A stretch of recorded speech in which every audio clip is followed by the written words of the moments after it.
Hi, my name is Trey. I'm a support engineer here at E1 Solutions. Today I'm going to be talking about how to correctly format a search query in the Zendesk API Endpoint. I will be showing this off in Smart Connect on-premise and Smart Connect online. That is mostly all the same steps, but it can look a little bit different. All right, for Smart Connect on-premise though, you will initially want to go to the Maintenance tab and find your Zendesk connector. Once in here, we'll click a different one. Once you're in here, make sure your base URL is set up correctly. It should just be HTTPS, and then the rest of the URL with your company in here, Zendesk.com, API, and v2. Note for the editors, make sure you remove this so they can't take it. All right. Once you make sure that your REST connector is set up correctly, we can go to a data source here, and I just have a generic Zendesk one set up.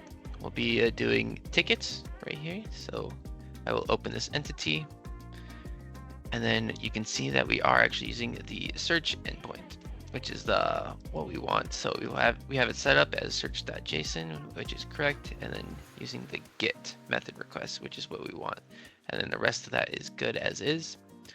So then in the fields, we want to make sure that our path is returning results dot, and then whatever field. So results dot assignee ID, results dot assignee status. So, and then make sure that the type is set up correctly, and then the name can be whatever you like. But good to keep that consistent as well. So once you have made sure that your settings is correct with search.json, and that's all you need in the endpoint, and then that your fields are returning correctly, you can finally move on to the parameters here, and this is where you will actually be filtering on what kind of tickets or whatever you want that you're pulling in.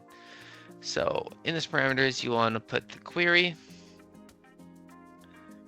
in the key, and then description, you can put whatever. This one just has a link to the documentation, and then the value, you'll want to do type.ticket since we're on the ticket endpoint, or the ticket entity, I believe.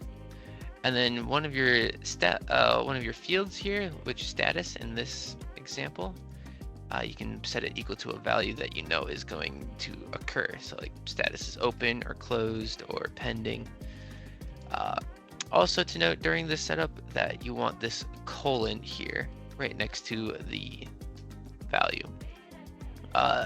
You don't want any spaces, you want all lowercase, and it's like type ticket, all lowercase, connected, and then you want a space between the next one, and then status, all lowercase, colon, and then your value. And then, yep, no spaces in there. Very important, otherwise it will mess up.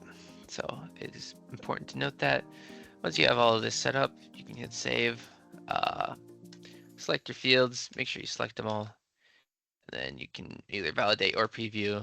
Previewing is just validating, but you can see everything is coming in correctly, and that search endpoint is set up correctly. So now I will hop over to smartconnect.com.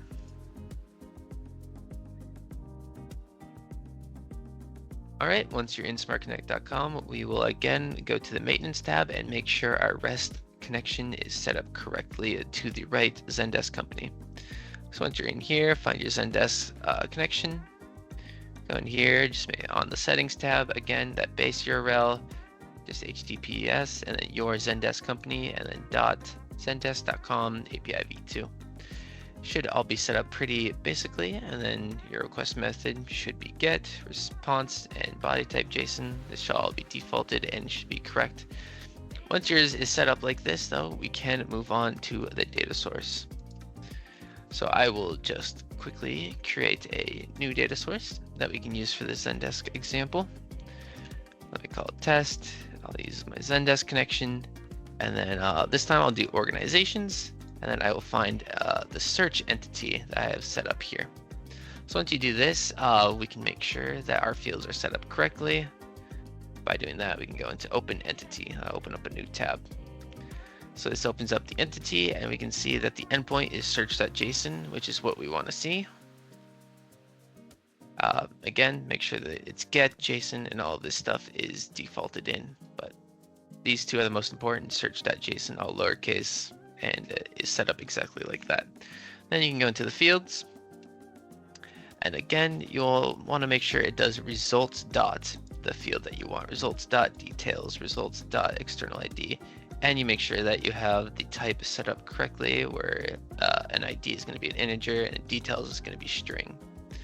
So once you have made sure that all your fields are correct and are returning the correct stuff, you can finally move to the parameters tab over here.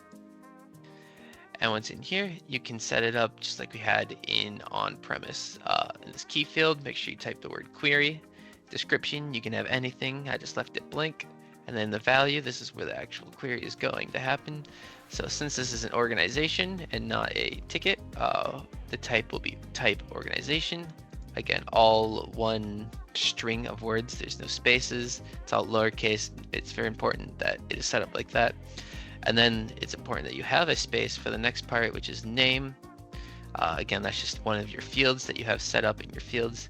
And then colon again. And then in this case, I have a wildcard, which we do support, which will basically just pull back all of the organizations that have something in that name field, which is a pretty good thing to pull back. Otherwise, it looks like this is all set up correctly, and we can go back into here. This is just going back to the data source, so I can close this one out. Select my fields, select them all is usually what I do. And then you can see that this parameter here is again set up and correctly. And then we could preview it if I set up that connection correctly.